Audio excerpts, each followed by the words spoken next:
What's going on, guys? Interstate Kyle here, and I know this is a very different video than you would normally see from me, but I got some really exciting news to kick off the new year here. So I recently bought a new car and I'm really excited to show it to you guys. Right over there is my brand new 2024 Subaru Forester Limited. I am absolutely in love with this car and I can't wait to show it to you guys. Come on over, let's go check it out.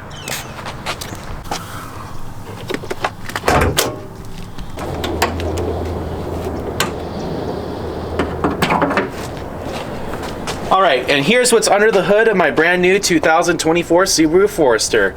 You got your boxer engine right here, you got your battery right here, you got your reservoirs, you got your oil cap and filter right here, and then let me just go over some specs here for the 2024 Subaru Forester. Right here we have a 2.5 liter flat 4-cylinder that goes through a CVT automatic. Fuel economy is roughly about 26 in the city and about 33 on the highway. This engine puts out about 182 horsepower with 176 pound-feet of torque. So Subaru Foresters are about 15 feet long, so they're actually shorter in length than most sedans, believe it or not. And they're about 6 feet wide and about 5.5 feet tall, and they weigh about 3,500 pounds. The wheelbase is just under 9 feet. It's actually 3 inches shorter than the Subaru Outback, so it's about 8.75 feet long, and the payload capacity is about 900 pounds, so you can carry about 5 full-size adults in here and about a couple hundred extra pounds of cargo in it. It has 8.7 inches of ground clearance with a 370 final drive ratio. And then for being a non-wilderness, it can tow about 1,500 pounds. Alright, so my grandpa here has actually owned Subarus for about 15 years. He's had 2 Subaru Foresters in the last 15 years. So what are your general thoughts about the Subaru Forester and just Subarus in general? I really like Subarus. The main reason I bought the Subaru is because we own a home in South Lake Tahoe, and it's obviously it snows there in the wintertime. So I did some research, and the Subaru is the #1 selling car in South Lake Tahoe. They never get you stuck. You can go just about anywhere with them because they have the asymmetrical 4-wheel drive in them. All-wheel drive, yes. Sorry. But they're just a great car for snow. They won't get you stuck. You can get out of almost anything, and they're a very well quality built car. So as my grandpa mentioned, all Subarus are symmetrical all-wheel drive all the time. So they're always going to be an all-wheel drive, so you never have to worry about getting stuck anywhere. And it even has the badge right here, so if you're ever in chain controls, they'll always just wave you through, at least from my personal experiences. And my personal Subaru is the limited edition. It is actually the second highest trim, right below the Touring, which is the top of the line Subaru you can get. And it has a lot of features, which I'm going to show you right now. So this is your Subaru key fob right here. Right here is your lock button. The Subaru logo is actually your unlock button. This is your hatch right here to open the hatch, and then this is your panic button right here, of course. So to open this car, you can either push the Subaru unlock button right here, and that opens the car. And this is just to lock it right here. This also has the proximity key, so if you're just approaching the car and you want to unlock it, all you gotta do is come here, and it opens the door just like that. And if you want to lock it, you don't need to push the key. All you got to do is put your hand right here. Actually put your hand right here, and then it locks the car. To unlock the hatch, there's actually multiple different ways you can unlock the hatch. It is a power rear hatch right here, so you can just push this button right here and hold it, and the hatch will come open.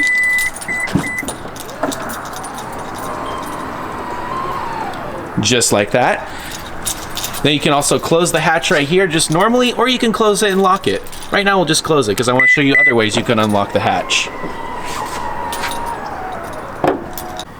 You can unlock the hatch right here, right by your driver wheel. Just hold that down.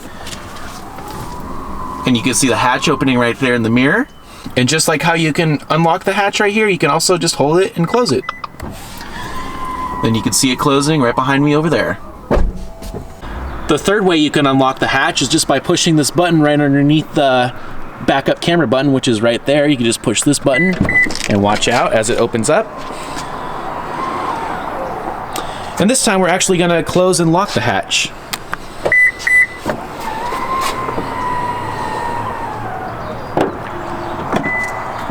And the third and final way you can actually unlock the hatch, and you can actually do this without the key being present on your vehicle, is you can actually set a secret PIN code right here to unlock the hatch. So if you're like camping in the wilderness or whatever and you don't have your key on you, you can always get inside your car that way. So that's pretty cool. There's just so many different ways to unlock the hatch in this car. It's kind of ridiculous, but I kind of like it. All right, we'll check out what's inside the cargo right here next. All right, let's unlock the hatch one last time and then check out what's in the cargo area right here. So inside the cargo area, you actually have a cargo cover right here, and all it does is just come right over here, and just like that, it completely hides all the stuff that's in your cargo area so nobody can see what's inside your car. Then you can just do that to push it back. And then this car actually came with a cargo net as well. So that's really cool that you can store stuff in here inside the cargo net so it doesn't like jump around back here as you're driving down the road. And then right here is a 12 volt, which I personally love that a 12 volt is back here, because if you guys know me, when I travel, I like to charge a lot of my camera batteries when they die, and that 12 volt actually comes in really handy. Then you can also drop the seats right here with this little latch. When the seats are down back here, you have about 75 cubic feet of storage space, so a tons of storage space inside the Subaru Forester right here. And here's just a better view of the storage in the cargo area here without the cargo cover being in the way. As you can see, there is just so much storage here with the back seats folded down and everything like that inside the Subaru Forester. And one nice thing underneath the thing right here is it actually fits perfectly underneath here. So you could store it right down here. For me personally, I almost never have the cargo cover up just because I have my windows tinted, so it kind of negates the purpose of having a cargo cover back here to cover up your stuff, because with my windows tinted, you really won't see anything that's inside the back seat of my car or in the trunk. And one thing I do want to point out with my new Subaru Forester right here is that I did tint the windows beyond the factory tint. You cannot see anything inside the back seats or the trunk whatsoever, because I wanted them blacked out as much as possible, because when I'm traveling, I have a lot of expensive equipment in here and I don't want anybody seeing all my expensive equipment in here and then potentially breaking into my car. Believe it or not, I've actually had my back windshield wiper stolen while I was staying at a hotel in New Mexico on my 2021 summer road trip. So yeah, a lot can happen on the road, and I just want as much protection and privacy with my car as possible. I even tinted the front windows.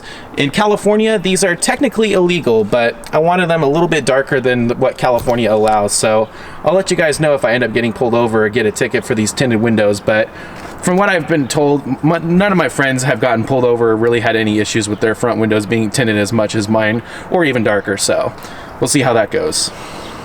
All right, let's hop in the back seat to see what it's like being a backseat passenger in my brand new Subaru Forester.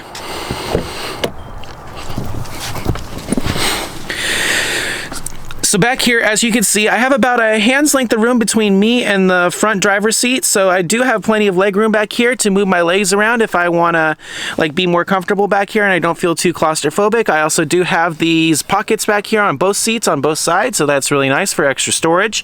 These seats are leather, which is very comfortable to sit on, I must say. I do have some seat covers on my front seats though, for protection, of course.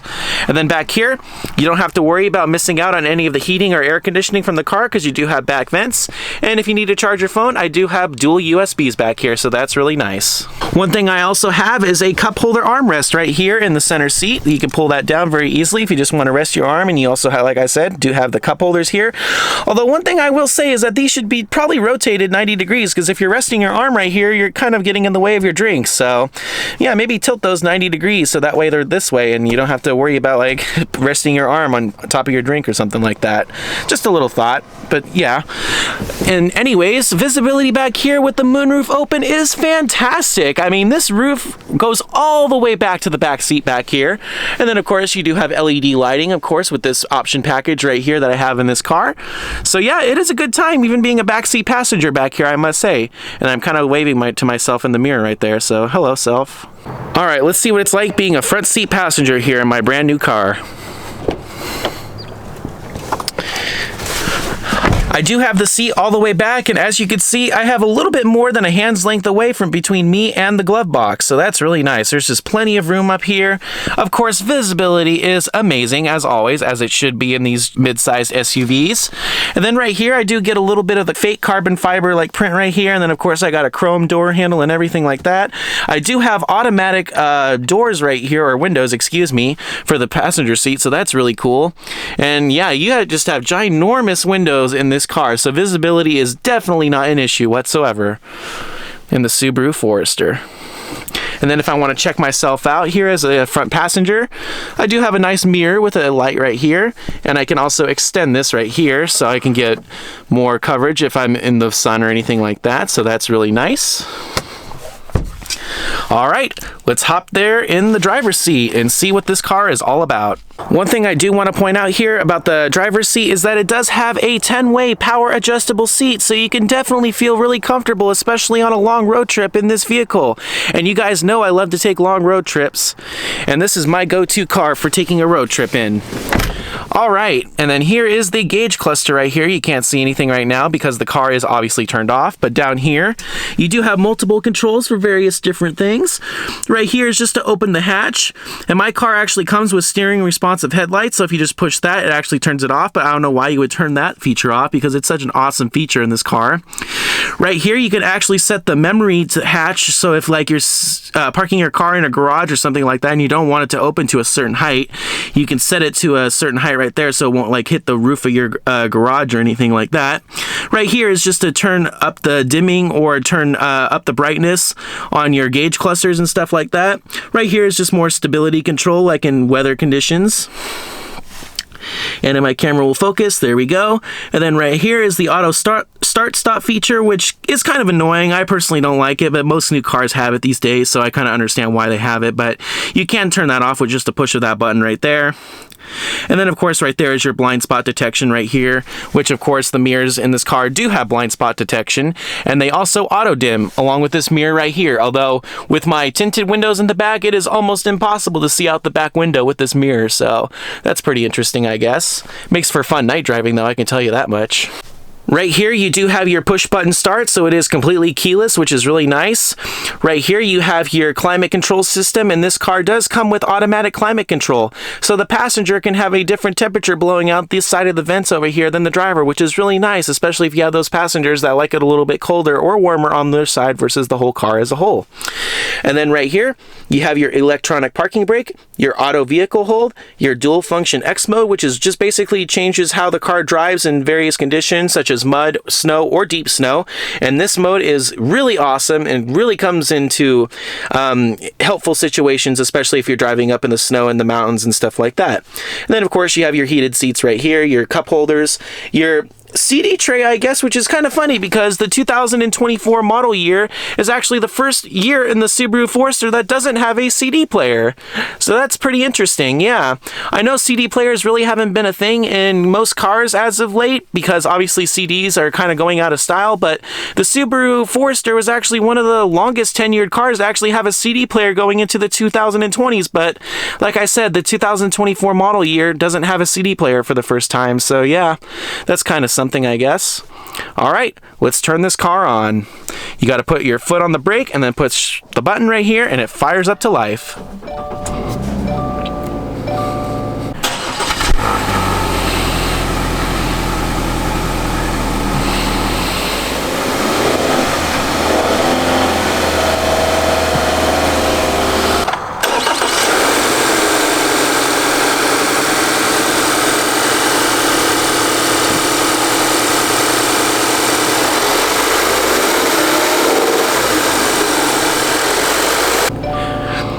I don't know about you guys, but I kind of got some flashbacks to one of my old intros right there. And then right here on the steering wheel, you have your buttons for your adaptive cruise control, and this car actually has the lane keep assist cameras and everything like that. So it actually helps you stay in the lane as you're driving, which is so useful. Let me tell you folks, this stuff comes standard even on the base model Subarus that come out, and it is a lifesaver sometimes, let me tell you folks, especially when you're just really tired and you're just driving for really long distances and you just want to take your foot off the gas and just have the car do a little bit of the work for you. And then you also have a heated steering wheel button right there. You have your SI drive, you have your intelligent mode, which gives you better gas mileage, and your sport mode, which gives you a little bit faster acceleration, I guess. This car isn't known for going very fast. It actually goes from 0 to 60 in about 9 seconds, give or take, maybe about 8.5 on a good day. So it's not the fastest car in the world, but if you do want to accelerate faster, you can always put it in S mode right there. Right here's your horn. Definitely a high-pitched horn, that's for sure. And then right over here, you basically have your voice and volume control, so you can like make a phone call and use Siri if you have an iPhone and stuff like that to make phone calls or even send text messages, which is really cool. Right here is your infotainment screen, and I'm sorry it's going to be a little bit blurry right now, but yeah, definitely it has Android Auto and Apple CarPlay, and then other things on here as well. You do have built-in navigation for this car right here, which you can actually see right there on the top screen, along with your clock and the temperature outside right now. So yeah, very cool. This car is definitely loaded and has a lot of stuff. And then you can also change the information right there on the thing with just the push of these buttons right down here. So you do have a bit of options right here, that's for sure, if you just move around a little bit.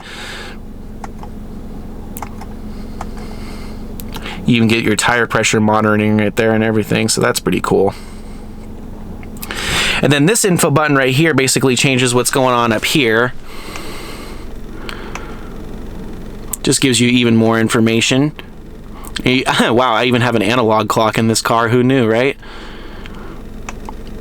But yeah, you definitely get a lot of options on here. Wow, you even get wow, water temperature, oil temperature, and average speed. Wow, this car is just gives you a lot of information. Oh wow, it even gives me the weather. That's pretty insane, actually. Wow. Just stuff that you never thought you needed until you actually get it. Am I right? And then if you actually look at the backup camera on here, it's pretty decent. I am so sorry about this visibility. Maybe if I close this. Oh, there we go. That was my problem all along. All right. We're live, people.